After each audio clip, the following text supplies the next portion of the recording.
Come along with me, and I know you'll see that a song changes everything.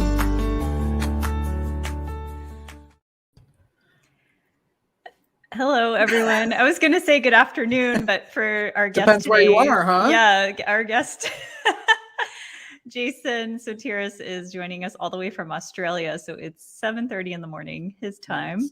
I am Catherine Pardesini, and I'm Richard Wilmore. This way. And this is Jason. And Jason is the creator of Supertee. And I'm going to let him talk about what that is and how it came about. Welcome, Jason. Morning or afternoon, depending where you are. Hi, Catherine. Jason, Hi, are you Richard. a coffee drinker? Yes, I've just demolished my first of the day, so Good. I'm ready. Okay, we can be friends. Demolished. I like that. I just demolished it. Yeah, tell everybody about where you're from, because that's always exciting to me, because we talk to people from everywhere, and why you're here, which is such a cool, like Catherine screamed at me when she found you and it was like, we need to have him, and I was like, all right. Go stalk him and find him. I'm speaking to you from Sydney, Australia, and today's temperature is going to be about 30 degrees, which I don't know what that is. You use a different type of temperature. You use Fahrenheit, don't you? So I can't work that out. We're the only ones. Miles, so. I'm gonna Google while you talk to figure out what that is. And I am a father of three, with my three children currently getting ready to go to school today. And I am a construction worker who's had, I've had a crack at reinventing the hospital gown for kids. And that was on the back of an experience that we went through as a family with my my daughter, Angela, who is my firstborn, battling a rare type of cancer and wanting to make a difference for her. And so after a couple of years of trial and error and failing forward, as I say, we finally did it. And we came out with the Supertee, a medical garment disguised as a superhero costume for sick kids in hospital. We have somewhere in here. Let me see it.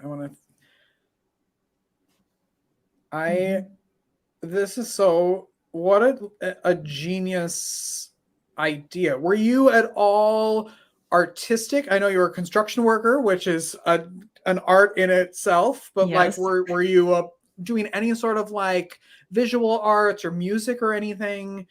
How did this idea pop in your head? Well, I'm so tempted to say yes, but unfortunately, Richard, I'm not. I'm nowhere near as artistic as the people that I've been privileged to meet. The wonderful thing about Supertee is I think I got to a point where essentially the story is a father has had enough of feeling useless, as a lot of parents do, and wanted to do something, even something very small, to make a difference.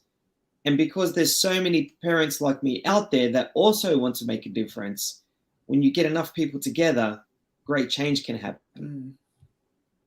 And so I had the concept in my mind. I had an idea of how I wanted it to look. But when you come across people that have that creativity, that flair, that artistic talent, they just take it to a whole new level, don't they? So it's been quite a journey. I am a superhero fan. I grew up watching all the movies. I don't know if the both of you are familiar with the Marvel movies or DC movies. Oh, yes. I grew up watching those. My son is a superhero fanatic. He has all the costumes. He's very easy to buy gifts for, especially for Christmas. And he actually inspired the superhero theme. He spent a lot of time away from his sister. And even at a very young age, he knew that when the bags were packed and left by the front door, that he was going to lose his sister for a couple of days. And even at a very young age, he would try and move those bags or hide those bags, thinking that he could save her or stop her from having to go to hospital, which is always heart-wrenching to see, because he just didn't want to lose his best friend, even though she had to go to hospital for scans or treatments or what have you. So he inspired the superhero idea. And it's just interesting when you've got the theme in your mind and you've kind of got an idea of the end goal, how you just meet people along the way that help you along that journey. So no, that's the long answer of me saying no, I'm not that artistic, unfortunately. I feel like I've let you down. No. I think it's almost more fascinating that a non-artistic person would do something like that. I really believe Supertee is the combination and culmination of everybody's talents. Everybody has contributed, whether in a big or small way. It's like many drops fill up a bucket. It's, you know, it doesn't get there without the help of others, I think. Mm-hmm. You talk about this concept of failing forward, and I was wondering if you could share a little bit about how that showed up in this process of creating Supertees, because I think like we hear these stories and it sounds so nice. It's like they had this idea and here it is. And it's not quite that simple as you're saying. Like it took a lot of people and a lot of creative energy and time. And so if you could share a little about the failures too, and how you continued despite that. Well, I think if we start that answer with a little bit about me as a person, prior to my daughter Angela being diagnosed, I've always been that person to start something but never quite follow through. And I think a lot of people can relate to that. You know, you start a new project, you have a new idea in your mind, you start it off and you feel like, you know, you're getting somewhere in life, and then life happens and you just don't get to finish it. And that is terribly frustrating, for at least for myself. So I'm sure a lot of people can relate. And then when Angela was diagnosed, the mental health impact that it had on me as a father, and, you know, as a man, I really felt so useless and I was desperate to help. She went through nearly 3 years of treatment. She was diagnosed with a condition called Langerhans cell histiocytosis. I had to learn how to say that word and pronounce that word. It's a very rare condition. 1 in 100,000 people get it. We live near a stadium here that holds 35,000 people. Could fill it up twice and still not get to her. And I had to ask the question that a lot of parents in that situation would like to know. And that is, what are her chances of beating it? And it's a very serious conversation that they tell you direct. And they gave her, based on other similar case studies, a 20 to 25% chance of survival. So it was a completely hopeless situation. The evening that after we were just given our diagnosis, we were ushered into a hospital room where she was going to treatment. And just after a terribly sad day, I had to hold on to some type of hope. I had to have something positive. So I made Angela 2 promises. The first promise was, I don't know how Daddy's going to afford it, but as soon as we get to walk out of this hospital, I'm taking you straight to Disneyland. And the second thing was, I'm going to find a way to keep this invisible monster away. So that really ignited a fire in me to want to do something, to at least be useful, to at least be something that works against this enemy. And what followed was 3 years of just, you know, anything that could go wrong for this kid went wrong, from infections, reactions, relapse. It took a clever team of people, an eminent doctor in Texas, to really make a difference for Angela. While she was in her hospital bed, and, you know, the chemo that they give the kids, it's quite harsh, some of it, and it causes them to lose their hair and to lose weight. And you can see that they're becoming this frail, fading version of themselves, I think is the only way I can describe. And that just added more desperation to me to have to do something. And when you have a lot of time and a lot of passion to help, I think something will eventually come your way. You're looking for a way to make a difference. And I just noticed after one particular day, Angela, after she was given chemo, you know, caused them to throw up quite often. And hygiene is the one thing that we as parents can control. And whilst they are confined to a hospital bed and they have all these wires and tubes, she had a heart monitor, she had a cannula, and she had something called a central line, which is essentially a plastic tube that just pops out of her chest, which is how they administer the chemo and withdraw blood for testing and that sort of thing. It was very hard to keep Angela clothed. And a lot of parents, what they do, they just let their child remain half naked, or they wear a normal t-shirt and they just cut it off and throw it away. She didn't like being without a top on. So we had the t-shirt on. She didn't want to wear a hospital gown. No one wants to wear a hospital gown. And she threw up, made a mess. And I'm trying to navigate through all these wires and tubes whilst I'm waiting for the nurse, because no parent wants to touch their child and tamper with all this equipment. And I just thought to myself, why hasn't someone come up with something just to make it easy for parents just to do a simple task such as changing their child's top? Now, I've never sewn a button or made a t-shirt in my life. I still don't know if I could handle that, to be honest. But the idea sat in my mind. And as I sat by her bed after countless nights, I would just look and I would wonder and I would think and I would imagine in my mind, how could I solve this problem? So I identified a problem that would make it easier if I could overcome it. And we went to work with different prototypes. We opened it with Velcro, buttons, zippers. I think all in all, with all the minor adjustments we made, I'm not surprised that we reached close to 200 prototypes. Wow. There's just a lot of ways that you could create a garment to cater for different things.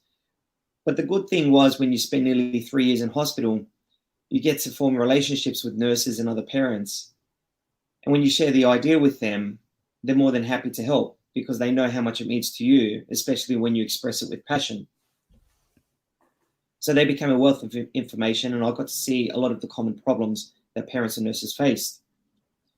I think a lot of people how much of an impact it makes financially on the families when a child is diagnosed. Often mum or dad or both are not working anymore.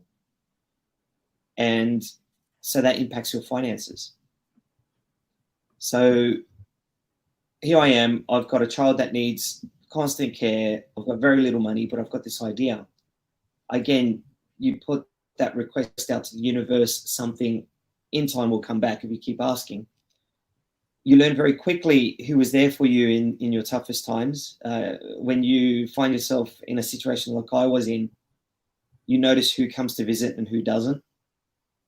Mm-hmm. Who is there for you when the going is tough. And a friend came along quite often and just wanted to help. And I shared the idea. And he became my my partner in as he invested funds into trying to bring this to life. And I put whatever life savings I had into this. I needed this to happen so much. The impact I had on my mental health, I had this agreement with my partner, Vanessa, that in front of Angela, everything was fine. Everything was great. I can't tell you the number of times that I made silly fart sounds or poured water over my head or pretended to fall just to make my child laugh and make her feel like, okay, maybe things aren't as bad as they appear. But in that hospital hallway or in that car or at home, I'm yelling at myself in the mirror. I'm punching walls. I'm really hating myself for being so useless and such a crappy dad. Because I can't do anything to help this little girl. So the idea comes out. We have funding. We start going to prototype stage. And when I say prototype, there was a lovely old lady that lives a couple of streets away from where I live. And she is known for making alterations to children's school uniforms. And, you know, if you bought yourself a new dress or suit and you just needed it alterated a little bit, you know. Those people are magical. I love those people. Well, she took pity on me, and geez, she was patient. And she said, I'll help you. So she was the one that went through all of these various prototypes. But we eventually came out with a design And I want you to imagine I walk back into this hospital with my construction gear on. I have my work boots, my bright green colored t-shirt, my dirty pants on, hard hat. And I walk into the hospital admin office and I share with them this terrible prototype with threads hanging off it. And I say to the staff there, hey, can we give this out to the kids? Do you mind? Of course they said no. Who am I? But it was the parents that I got to meet in the hospital and the nurses that kept encouraging me and kept pushing me and said, no, keep asking, keep knocking on that door. And in June 2018, I walked back into that hospital. I hold my daughter's hand in one and I hold the Supertee in another. And if you bring up that picture again,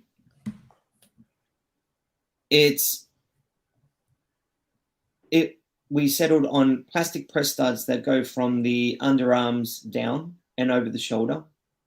It's cotton just like any other hospital gown. The underarms are exposed for the thermometer checks that nurses check every 4 hours, the temperature of a child. Mm-hmm. The shoulder studs allowed to bypass all the breathing tubes, feeding tubes. You can have as many wires and tubes as you wish. You can organize them and bypass them. They can go through an MRI machine. But it was about how do we bring this experience to a child? How do we make this child feel like they're a superhero? And that's when the creativity and imagination came in. This is the fun part. I loved telling this part of the story. There was a student that I came across at some event, and she mentioned she was a graphic designer. And I said, I really need your help. And she helped design the first graphic to place on the Supertee. This is before we had the Marvel edition. And we spent hours trying to create one that didn't replicate any existing superhero design because we didn't want any infringements or any cease and desist letters. And it was another parent that said, hey, why don't you present this as a care pack and not just as a shirt? So it was being a medical garment, we need to find a way to protect it. So we looked at different packaging and then we found that, okay, we're going to put this in a biscuit tin. Mm-hmm. If it's safe enough to keep your biscuits and your cookies, it's safe enough to protect a medical garment. It's my motto of life. I love that. It came with stickers. It came with a comic book that a comic artist in Florida designed for us. And it told the story of, and it's just, if you could just share your imagination with someone and you share your vision, they just pick it up and then they add their little magic dust to it. Mm-hmm. So, and yes, when I say failing forward, there's always alterations. And I found myself having to let go of perfection very quickly. I was after progress because I needed to come out with this. And it's interesting when you set a date that this needs to come out by, how quickly people move, because there's no time to be slow. You've got to meet this date and it's not negotiable. So in the comic book, he designed images that told the story about how we used to visit hospitals before COVID. We would have these amazing costume entertainers that spend ridiculous amount of money on their costumes, cosplayers as they're called. And we would give them a script on how to interact with the children. And the story is that they were giving up their time saving the world and fighting crime to meet their hero, which is the child that they've heard so much about. And it's an interesting interaction when you have Captain America asking a child, how can I be brave like you are? And we had a special thing for it. It was called The Moments. It's when the child is confused. Why are superheroes coming to visit me, wanting my autograph and picture? That moment they go silent, that maybe just for a moment, they're starting to see what others see in them, which is you are amazing. You're super powerful. You're stronger than you think you are.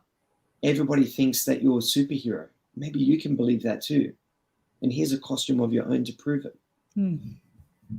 Our slogan was every superhero deserves a costume. And I just love that.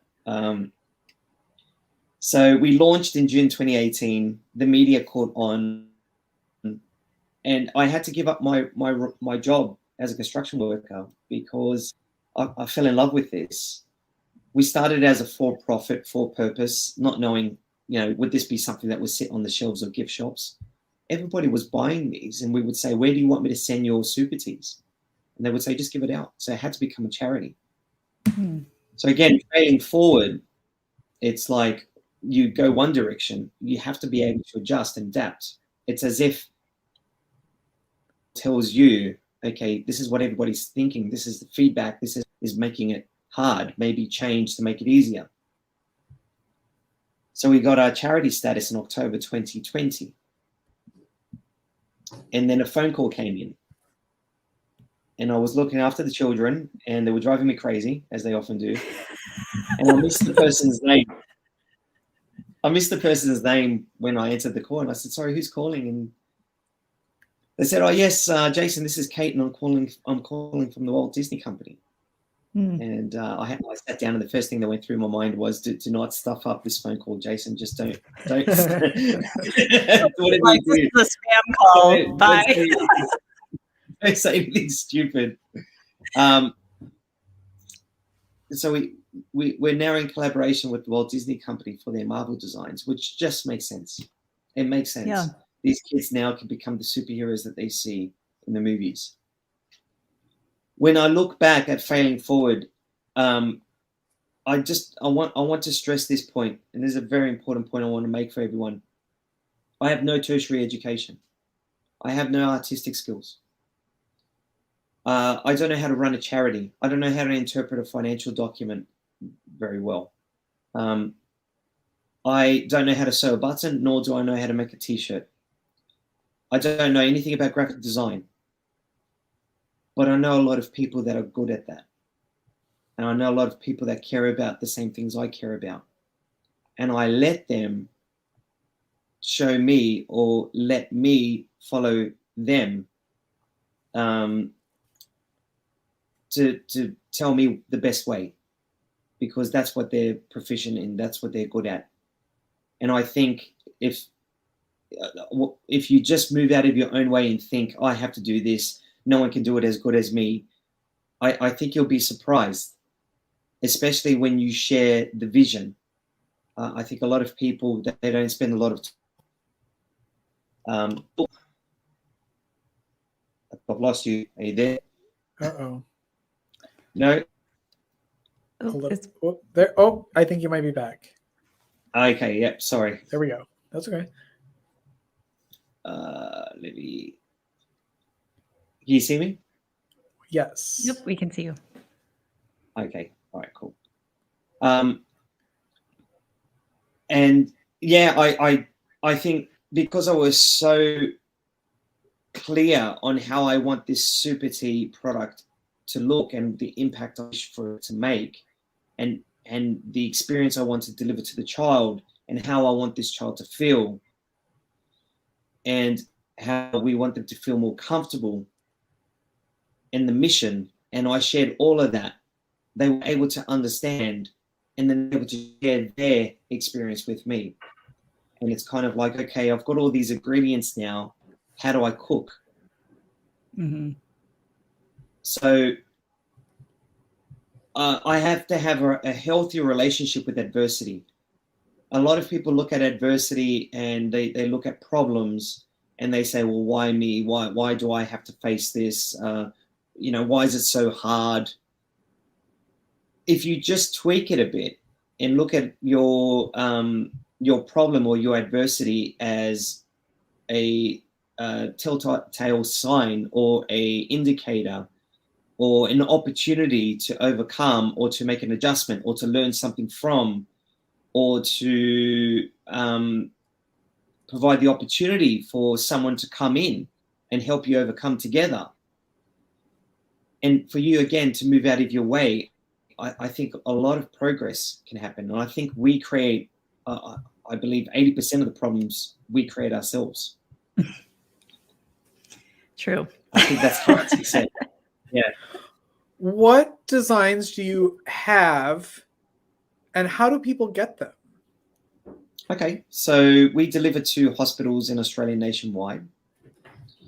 We deliver to all the major children's hospitals. At the moment, we have 2 designs, a Captain America and Captain Marvel. Disney went to the effort of designing the biscuit tin. They loved that idea. They designed the activity book, the stickers. They designed a bookmark. They even managed to get a personal message from actor Chris Hemsworth, who plays Thor, and Brie Larson, who plays Captain Marvel. Mm-hmm. So when the children receive these care packs, they can take mum and dad's phone and shoot a QR code to hear a special message about how this child is now an Avenger. And really, I see these 2 designs as the start. My mountaintop view, my hope is that Supertee becomes the go-to gift for any child in hospital. If there's a loved one that wants to be able to gift one to a child, I want to consider a Supertee over, I mean, what else would you give a child? Maybe toys. You wouldn't give them flowers. You wouldn't give them a gift basket.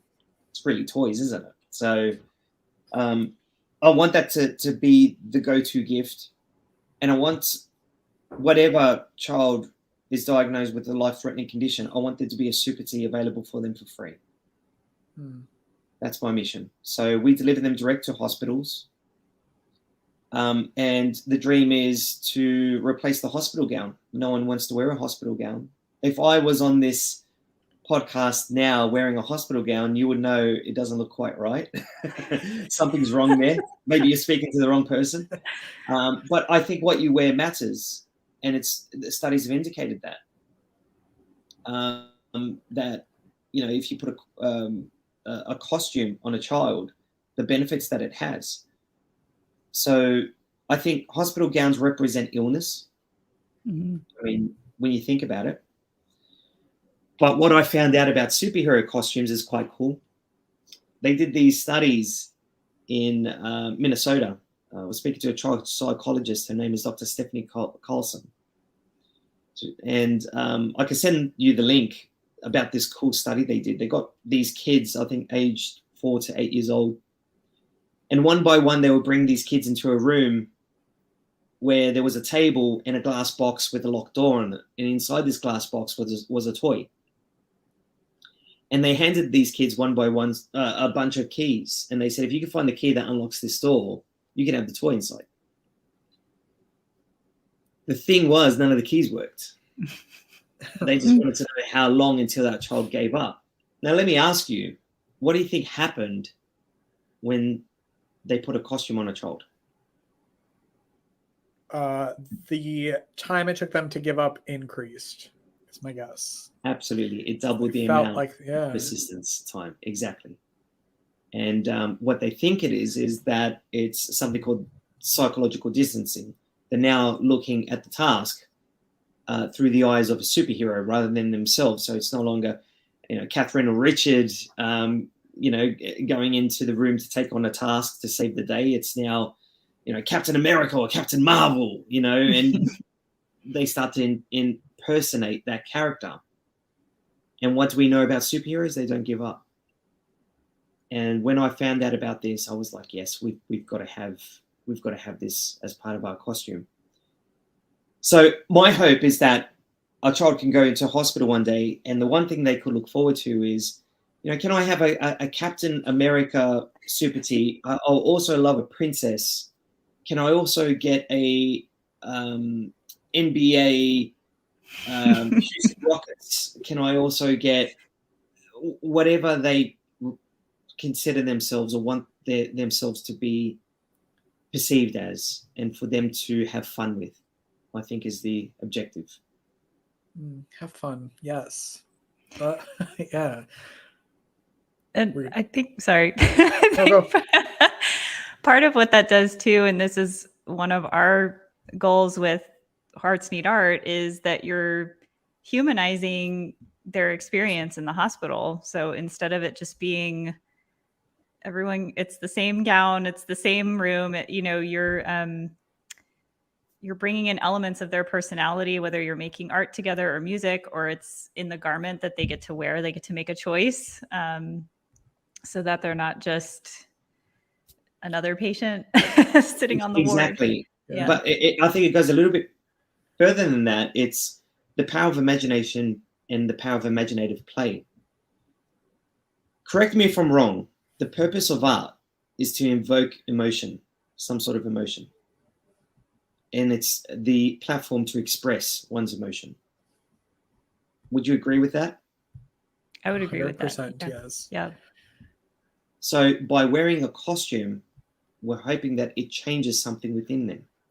Mhm. Aside from the fact that it's a costume that is practical, that helps them feel more comfortable, but it's what it symbolizes. I would love for this garment, and it's going to sound strange what I'm going to say now, but I think you'll agree with me. I want Supertee to be so cool, so respected, and so loved that it makes healthy kids jealous. I hadn't thought of it that way. Well, I mean, the opposite happens so often. There are so many children that are looking through their hospital room windows and they're seeing the playground on the ground floor and they're seeing kids play there, and they don't understand why they can't go down to play, why they have to go through all of this, why me, why can't I be like them? Right. And they are terribly jealous of why they can't just live a normal life like other kids. And Supertees are given to very, very sick kids. They're given to children facing life-threatening conditions, serious injuries, burns, even victims of physical and sexual abuse. They are given to very, very unwell children. And we're not even scratching the surface on the number of kids that we can help. Just by comparison, there are roughly about 13 major children's hospitals in Australia. From last count, I believe in America, there are close to 253. So there are a lot of kids out there that need help. Yes. How can people support you and Supertee, and what's the best way to connect with you? So for me, I have this dream of a Supertee available for any child that needs one wherever they are in the world. And I would love to introduce the Supertee to your side of the world one day. And I know it's a big problem to overcome, but we're going to call it a challenge or an opportunity or an adversity.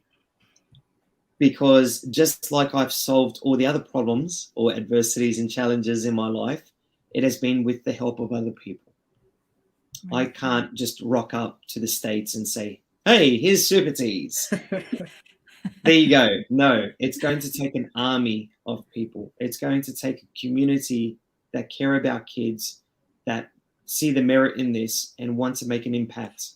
And just even by sharing this podcast, just by sharing it to groups, in Facebook groups, to other parents, it's amazing the capacity and I think we underestimate how much of an impact we can make individually. So sharing on social media has the best chance. It's free advertising, guys, just by clicking share and making a bit of a write-up saying, hey, listen to this because I think this will help others. If anything, you're helping to raise awareness. But we do have our own website. It's Supertee, and I spell it, as you can see, supertee.org.au, or as you can see on the word there, supertee.org.au. And just support us.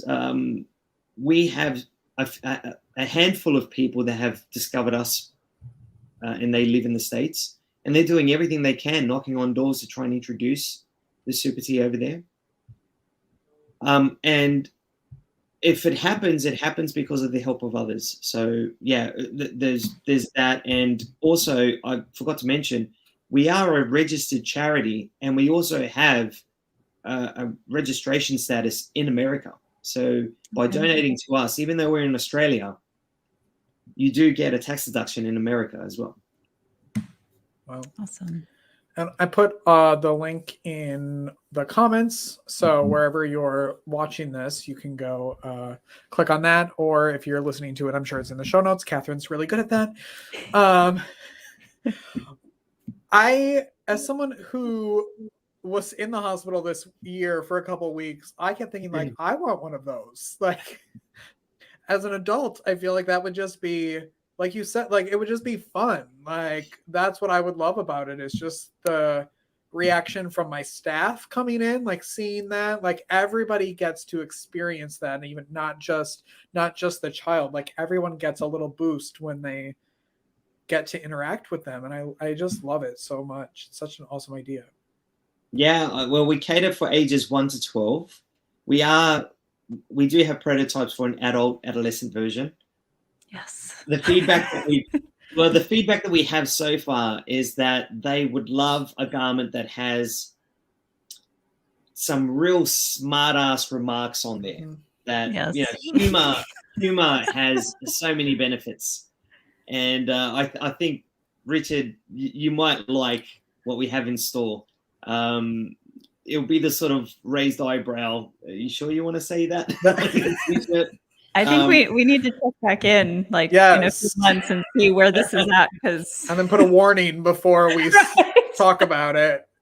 This might be our first not G-rated explicit. podcast. Yeah. I mean, well, I think we all suffer, don't we? We all suffer in our life, some shape or form. And suffering is a way that we learn and we change and we appreciate. And there's a lot of lessons in suffering, but it's something that draws us together because it's so common and it's something that we all share together. But humor is a way to make that suffering a little bit more bearable. Suffering and love, I think, are the two things. And kindness. I think kindness is the antidote to suffering. I really believe that. I just I want to talk forever. I want to yes, talk forever. every time. Yes, because it's just so. I want to hear just how your life. I need you to come back at some point, and talk again, just about your own journey through this, outside of the behind the scenes, like as a caretaker, as a parent, as someone who's starting this organization. Like, I want to hear all about that. But we promised you a half an hour and we're at 40 minutes. So yeah, apologies. No, that's not your fault. That's our fault. But before we leave, can we ask how your daughter's doing? Can we get an update on her? So Angela had her scan last week. She was diagnosed at 1 year old. She was born in 2012, diagnosed 2 weeks after her first birthday in 2013. She's 10 years old. She had her scans last week and they all came back clear. Thank God. Yeah. We have canned clapping, but that's amazing. How does she is she able to now kind of process it more, what she's gone through, and how does that make her feel knowing that?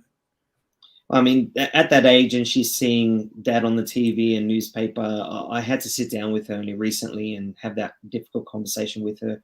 Thankfully, she was very young when she went through everything. She doesn't quite remember. Mm-hmm. But we sat down and we had a real good talk about how serious her condition was, how there was a high chance we were going to lose her, and that she should be grateful that she was able to overcome everything, but also for her to realize how strong and amazing and incredible she is. So when she says things to me like, I don't think I can ever ride a bike because it's too hard. Well, I think you've overcome a lot harder things, darling. So let me pull this out of the archive. Yeah. Yeah. So when she struggles in school, when there's a bully, she's faced so many more difficult things that she's got this. She can handle this. And she's not alone. She's got a lot of people in her corner. So I tried to explain it to her that she didn't get scared, because it's natural. And even with myself, I still think I have some PTSD with everything that she went through. But again, it's the people that you surround yourself around that help. As long as she knows that she's not alone and that there's a lot of people that love and care for her. That is what I think. That's what all makes the difference for all of us, isn't it? By ourselves, we're just one little stick that is easy to break. But when you get a bunch of sticks together, it's really hard to break that, isn't it? So. I think if I can, I'll leave one more news to share before we wrap this up. Disneyland was amazing. How old was she when you got to go? She went when she was about 5 years old. Oh, Yeah. good. Awesome. Yeah. Jason, thank you so much No, thank you. for talking to us. Amazing update. I don't know. Again, one of those one person things. I feel like we need to help you get here in the States. We work at Hearts in the Art primarily with adolescent, young adults, but we do some with children, and we have connections. And Yes. it was just such a great organization you've put together, and what a great mission. Thank you. Thank you. It'll be an honor to have any support, any help whatsoever from our friends on the other side of the world. So yeah, if you find one day you hear that Supertee has arrived in America, it is because of the help of others, and I wouldn't have it any other way. Personally, it's a privilege and it's an honor, and I've learned so much and I've formed so many friendships being on this journey. The world can seem very cold and cruel sometimes, but there are good people out there that want to help and make all the difference. I am the example of that. I would not be here without their help. We're going to fit a lot of people on the screen next time. Invite them all, and we'll have a little reunion here on the podcast. Amazing. I really appreciate you having me on. Of course. I think it's a great name for a podcast, and I think it's great that we're able to share our story, and I hope a lot of people find benefit with what we've discussed. I don't see how they wouldn't. Yeah, And just amazing. All the links are in either the show notes or the comments here. Make sure you check out supertee.org/au. Jason, thank you so much. Thank you, Thank Jason. you. Take care. And make sure you're subscribing wherever you're watching and listening. We'll be back, of course, next week with new episodes. Keep creating, everyone. Goodbye. Bye. Thank you for listening to Arts for the Health of It. This episode is produced by Hearts Need Art, creative support for patients and caregivers, and hosted by Richard Wilmore and Catherine Particini. You can support the show and help others learn about the healing power of the arts by visiting heartsneedart.org. The views expressed on this podcast do not necessarily reflect the views of Hearts Need Art, their staff, board members, or other affiliates. All content is created for informational purposes only. This podcast is not intended to be a substitute for professional medical advice or to diagnose and treat any health condition. Always seek the advice of your physician or other qualified health professional with any questions you may have regarding a medical condition. Never disregard professional medical advice or delay in seeking it because of something you've heard.